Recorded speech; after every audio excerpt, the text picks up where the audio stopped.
Magandang oras, maging sa area ng Mindanao. Maulap pa rin po yung kalangitan.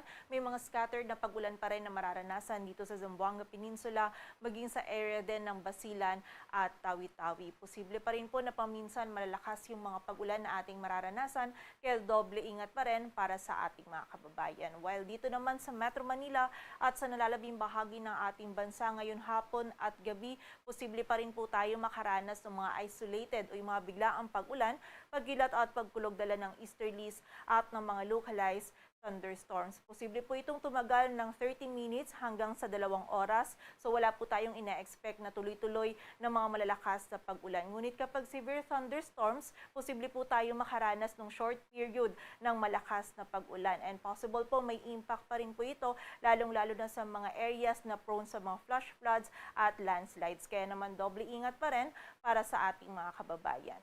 Sa ngayon, wala rin po tayong minomonitor pa na bagyo or LPA na maaaring makaapekto dito sa ating bansa.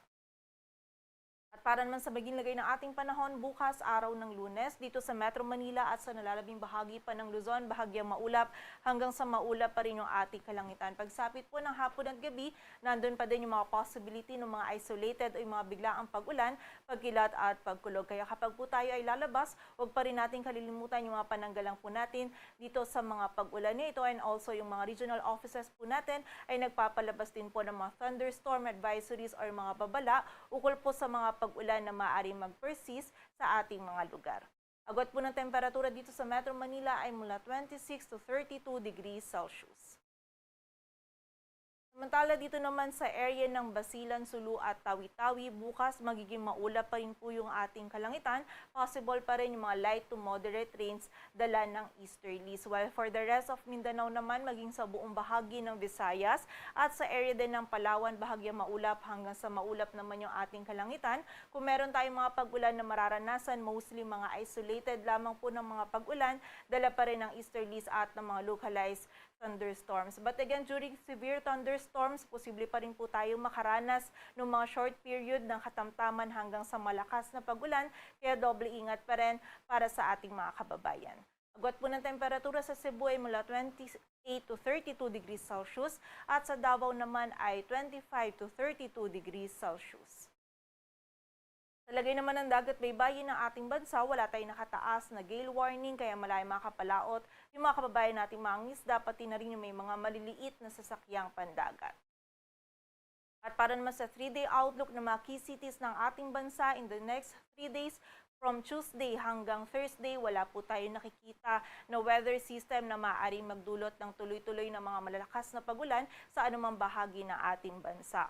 Dito po sa Metro Manila, maging sa area ng Baguio City at Legazpi City, patuloy pa rin na magiging bahagyang maulap hanggang sa maulap yung ating kalangitan. Possible lang pa din yung mga isolated na mga pag-ulan, pagkilat at pagkulog, lalong-lalo na po yan sa hapon at gabi, dala pa rin ng mga localized thunderstorms. Agwat po ng temperatura sa Metro Manila ay mula 25 to 34 degrees Celsius.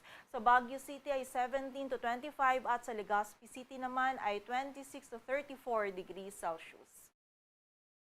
Dito naman sa bahagi ng Metro Cebu, Iloilo City at Tacloban City ay bahagyang maulap hanggang sa maulap din po yung ating kalangitan. Kung meron tayong mga pag-ulan na mararanasan, mostly mga isolated o mga biglaang pag-ulan din po, dala naman ng easterlies at ng mga localized thunderstorms. Agwat po ng temperatura sa Metro Cebu ay mula 26 to 33 degrees Celsius, sa Iloilo City ay 24 to 34 at sa Tacloban City naman ay 26 to 32 degrees Celsius. Samantala dito naman sa area ng Mindanao, partikular na po yan sa Metro Davao, Cagayan de Oro City at Zamboanga City. Kung meron po tayong mga pag-ulan na mararanasan, ay mga biglaang pag-ulan, pagkilat at pagkulog din po mostly sa hapon at gabi. Dulot pa rin po ito ng easterlies at ng mga localized thunderstorms. Agwat po ng temperatura sa Metro Davao ay mula 25 to 33 degrees Celsius, sa Cagayan de Oro City ay 24 to 32 at sa Zamboanga City naman ay 24 to 33 degrees Celsius. Dito sa Metro Manila, ang sunset natin ay mamayang 6:26 p.m. at ang sunrise naman po natin ay bukas ng 5:27 a.m. Patuloy po tayo magantabay sa updates na ipapalabas ng Pag-asa. Para sa mas kumpletong impormasyon, bisitahin ang aming website, pag-asa.dust.gov.ph. At para naman po sa mga pinapalabas ng ating mga regional offices na heavy rainfall warnings or yung mga rainfall at thunderstorm advisories, bisitahin ang aming website, panahon.gov.ph. At yan po muna ang latest dito sa Weather Forecasting Center ng Pag-asa. Grace Castañeda, magandang hapon po.